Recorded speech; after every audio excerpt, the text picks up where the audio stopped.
Perfeito. Então, desculpa atrapalhar a conversa, que está muito interessante, mas eu preciso dar boa noite para quem está nos acompanhando aqui. Lembrando, para quem não nos segue ainda, nos seguir lá no @greab.ufspa. Quem quiser seguir também o grupo da professora Fernanda Sequete, no GPR Neurofuncional. Boa noite aqui para o professor Luiz Henrique, que está nos acompanhando. Boa noite para Fran Pereira. Boa noite, Fran. Nessa noite nublada aqui em Porto Alegre, de 17 graus, né? Boa noite, Jéssica Cardoso, Mauro Félix nos acompanhando também, Rafael Bertolini. Já tem algumas perguntinhas para depois, prof. O pessoal vai postando suas perguntas.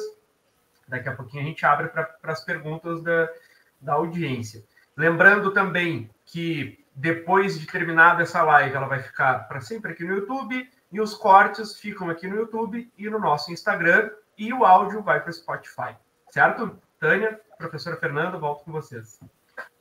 Ok. Nós podemos dar continuidade do diagnóstico, professora. Nós falamos, então, que o diagnóstico é clínico. Existe alguma caracterização, existe algum tipo diferenciado de diagnóstico a partir dos sintomas? Existe. Se a gente for colocar na literatura hoje, dependendo dos autores, existem várias divisões dos subtipos de Parkinson. Mas eu sempre gosto de citar uma que eu acho que fica muito mais claro. Vamos dizer assim que, resumidamente, a gente pode ter 3 subtipos da doença de Parkinson. A primeira delas é a tremor dominante, que é o que eu acabei de falar antes, que é aquele paciente que apresenta um tremor. Seja ele de membro superior ou seja ele de membro inferior, que esse é um outro grande ponto interessante. Às vezes a pessoa não começa tremendo em membro superior, ela começa tremendo lá no pezinho. Uma coisa muito discreta, que ninguém percebe, mas um bom fisioterapeuta, um bom neurologista vai identificar, né?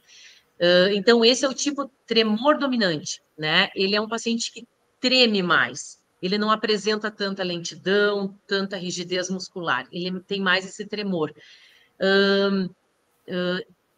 Por um lado, as pessoas muito me falam, mas então é bom, porque só o tremor, né? Nem sempre. Às vezes esse tremor ele é tão incomodativo que a pessoa tem um isolamento social muito grande, ela não consegue mais se alimentar sozinha. Então, assim, sempre tem seus pós e seus contras dentro dos subtipos. O segundo subtipo que a gente pode considerar é o rígido acinético, que o próprio nome já diz, a pessoa acaba ficando rígida e sem ou com pouco movimento, né? Então, é como eu falei para vocês antes, é aquela pessoa lenta e que tem totalmente essa rigidez, ela tem uma instabilidade postural, começa a ter alteração na postura, já começa a ter uma marcha mais deficitária e risco de queda é muito maior. Então, são subtipos bem diferentes que a gente consegue identificar. Tanto que hoje, as nossas pesquisas, a maioria das pesquisas, a gente está fazendo essa subdivisão, porque a maioria dos trabalhos acabam colocando os pacientes com Parkinson todos no mesmo saco e tentando tratar. E a gente vê como tem paciente com Parkinson diferente um do outro. Então, por exemplo, no nosso grupo de pesquisa agora, a gente está fazendo essa subdivisão, né? Então, tem trabalhos voltados só para tremor dominante, tem trabalhos voltados só para rígido acinético, porque eles são muito diferentes.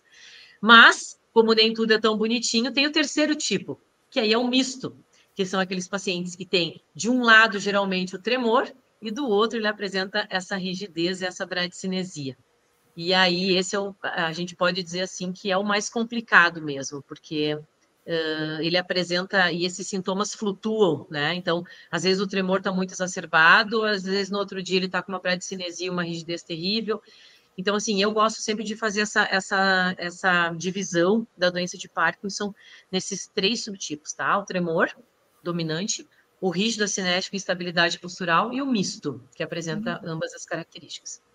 E como se dá a evolução? Ou seja, como a gente viu, né, que existem diferentes sintomas iniciais